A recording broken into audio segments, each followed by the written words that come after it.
เกิดอีหยังขึ้นสงกรานต์ลาวมือสุดท้ายพอผู้ศรีวิไลต้องได้หอบลูกสาวธิดาลาว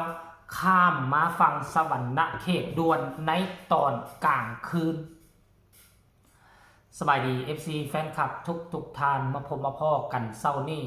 ตื่นขึ้นมาแบบอีลากอีเรือเกือบจะบ่รอดทานผู้ชม FC แฟนคลับ2 มื้อผ่านไป3 มื้อผ่านไปเจบ่เราบ่ได้ออกไปลิ้นซ้ายวันบุญสงกรานต์วันปีใหม่ก็ได้ดังที่ทุกคนเห็นคลิปนั่นแหละแต่เมื่อวานนี่แปลกแน่น้อยนึงลงคลิป2 คลิปหายจ้อยไปหมดมื้อก็คือเนาะก็คือเจเบาลาวไปช่วยการช่วยงานเฮือนพ่อหักแม่หักหรือเฮือนพ่อแม่บุญธรรมนั่นแหละตั้งแต่ 10 โมงเช้าจนฮอด 1 โมงตอนกลางคืนหรือว่าตี 1จึงได้กลับฮอดเฮือนแต่ว่าเฮือนก็บ่ได้อยู่ไกลจากกันเด้ห่างกันไปประมาณ600 เมตรท่านผู้ชมคันอยู่ไกลก็คงจะกลับเฮือนแล้วแหละอันนี้มันอยู่มอก็เลยว่านานมาแน่จักหน่อยนึงก็บ่เป็นหยังท่านผู้ชมมาเข้าสู่หัวข้อหลักของเฮาตื่นเช้ามาเคลียร์โทรศัพท์เห็นมืดค่ำพอผู้ศรีวิไลบอกว่าฮอดแล้วเซโนฮอดแล้วโรงงานน้ำก่อนอ้าวค่อยก็ตกใจเป็นหยังคือว่าพาลูกกลับลาวด่วนแบบตอนค่ำคืนมืดตื่นตาแบบนี้แท้สนาท่านผู้ชมมาฮอดไอ้กับน้องที่ดาราบอกว่าอยากไปลิ้นฮดน้ำอยู่ทางฝั่งเซโนเพราะว่ามื้อสุดท้ายเขาเจ้าลิ้นกันจะฮอด9 โมง 10 โมงกลางคืนพุ่นแหละแต่ว่าก็เป็นไปบ่ได้เพราะผู้ศรีวิไลก็บ่ให้ลูกเต้าไปเพราะว่าภารกิจที่สำคัญที่พาลูกพาเต้าข้ามมาตอนกลางคืนเลยเนาะเพื่ออยากจะมาขอพรปีใหม่เพื่ออยากจะมารดน้ำดำหัวให้กับพ่อเฒ่าแม่เฒ่าให้กับแม่ผู้ให้กำเนิดน้องที่ดาลาวอยู่ทางบ้านโพนยานางนั่นเองท่านผู้ชมเอ้ยเนาะเห็นบ่ล่ะความจริงพอผู้แม่เพิ่งบ่มาก็ได้ทางครอบครัวทางฝั่งลาวนี่เพิ่นกันเขาอกเข้าใจเดินทางไปมามันเสียค่าน้ำมูกน้ำมันเสียเงินเสียคำค่ากินค่าอยู่ค่านอนก็ว่ากันไป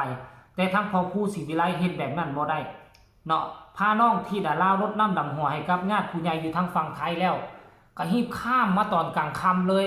ก็คาดว่าฮอดบ้านน้องที่ดาราวก็คงจะอยู่ในราวๆประมาณ8 โมงกลางคืนพุ่นนี่8 โมง 9 โมงบ่ได้ทันผู้ชมเอ้ยซึ่งเป็นเรื่องที่เกินความคาดหมายบ่คิดบ่ฝันว่าพ่อผู้แม่เพิ่งจะใส่ใจขนาดนี้เนาะรายละเอียดให้ทุกคนไปชมคลิปนี้ดีกว่าว่ามันจะเป็นแนวใดภาพบรรยากาศพ่อแม่ปู่ย่าตายายน้องที่ดาลาวฟังลาวจะดีอกดีใจหรือบ่หลังจากเห็นหลานสาวมารดน้ำดำหัวให้ไปชมคลิปนี้เราจะมาพอกันในช่วงต่อไปแล้วหาเขากินเลยลูกเนื้อข้าวได้ไหมเนื้อเขาแห้งกันเอาไก่ไปสับกันแต่ที่ดาราบอกว่าบ่กินเขาก็ได้ว่าท่านมื้อนี้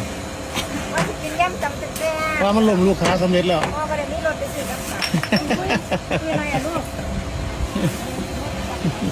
มาหอดแล้วครับพี่น้องครับเมืองเซโนเมืองอุทุมพรบ้านพี่ไอครับนี่ถุงนี้เอาไปฝากน้องอันไหนที่เราเปิดใช่นั่นแหละ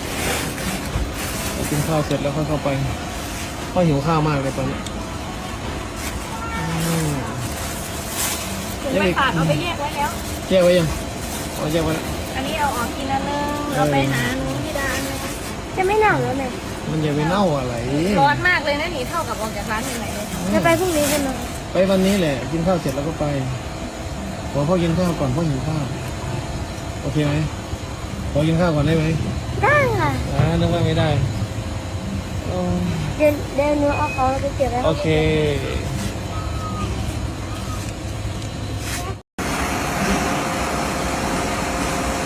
ที่ข้าวก็ไปเรียนสงกรานต์รอบเด็ก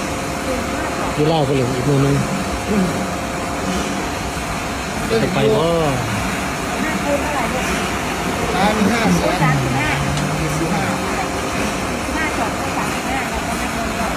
นี่จะนอนตัวห้องไม่ไปไหนมันมีของที่บ้านคนไปครับนอนตัวห้องไปไหนคือนั่นเนี่ยใช่ป่ะเอ้า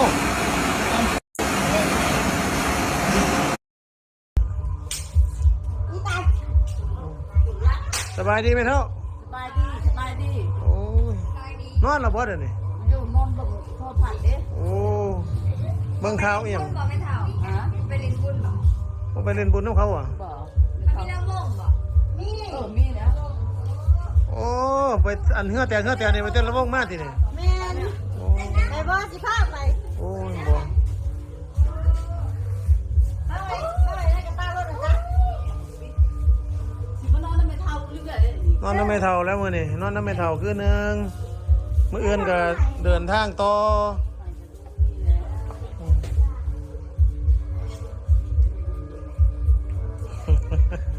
ได้ขนมมาไหม ได้ค่ะ เอาไม่เอาลงมา ฮะ แม่เลยค่ะทำไมทำไมเปิดเราก่อนเร็ว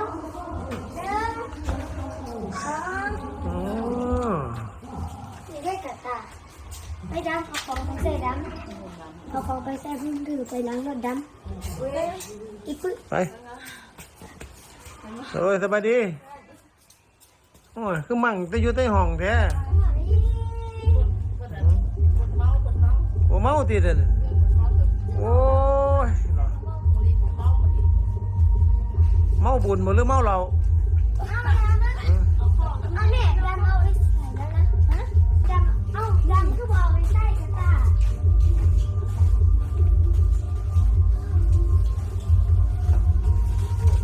เอากระต้าไปใส่เอาคือแนวปรุงรสเนี่ยมัน เห็นบอทุกคน หลายคนก็ยิ้ม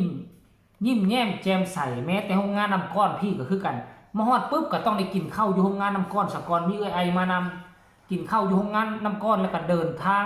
บึ้งไปหาเฮือนของน้องที่ดาลาวเลยเฮือนพ่อเฒ่าแม่เฒ่า ภาพบรรยากาศน้องที่ดาลาวรดน้ำดำหัว น่าจะเป็นปีแรกที่น้องที่ดาลาวเฮ็ดแบบนี้พอปกติแล้วอยู่ทางชนบทของเราประเพณีแบบนี้นี่บ่มีผู้ใดเฮ็ดคืออายกันไหมอายที่จะรดน้ำดำหัวให้กับผู้รักผู้ใหญ่ส่วนใหญ่แล้วก็จะจับคู่แลนเข้าวัดฮดส่งพระพุทธรูปส่งน้ำพระอันสำหรับมากราบมาไหว้มารดน้ำดำหัวให้กับผู้รักผู้ใหญ่อยู่ในเฮือนนี่ก็จะเป็นคนประเพณีของคนในเมืองเป็นคนในเมืองแต่ว่าพอผู้ศิวิไลด้วยความว่าประเพณีอันนี้อยู่ทางฝั่งไทยเขาจะปฏิบัติกันความจริงแล้วประเพณีนี่ก็อยู่ลาวมีแต่ว่าคนบ้านนอกเขาบ่ค่อยเฮ็ดคนชนบทบ่ค่อยเฮ็ดเนาะและค่อยก็คิดว่าครั้งนี้น่าจะเป็นครั้งแรกและจะเป็นครั้งต่อไปที่น้องที่ดาลาวจะปฏิบัติแบบนี้ทุกปี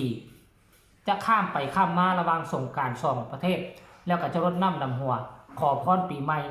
เนาะแล้วก็อวยพรปีใหม่ให้กับผู้เฒ่าผู้แก่ภายในบ้านนั่นเองเอาสำหรับคลิปนี้ก็น่าจะฝากฝังเอาไว้สำนี้เป็นคลิปแรกในตอนเช้าจบคลิปนี้แล้วก็สิออกเดินทางไปอีกแล้วข้าเจ้าโทรมาหามือนี้ว่า มีอีกงานหนึ่งก็อยู่มอเฮือนเฮาแหละคนแพ้กันหมู่บ้านนี้ก็ได้ไปกินน้ำกัน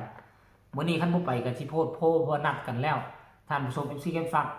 ทุกคนกดไลค์กดแชร์กดติดตามที่สำคัญจะกดข้ามโฆษณาผู้ใดอยากโชคมานปีใหม่ให้คอมเมนต์มาหลายๆท่านผู้ชม FC แฟนคลับสำหรับคลิปนี้ลาท่านผู้ชมไปก่อนสบายดี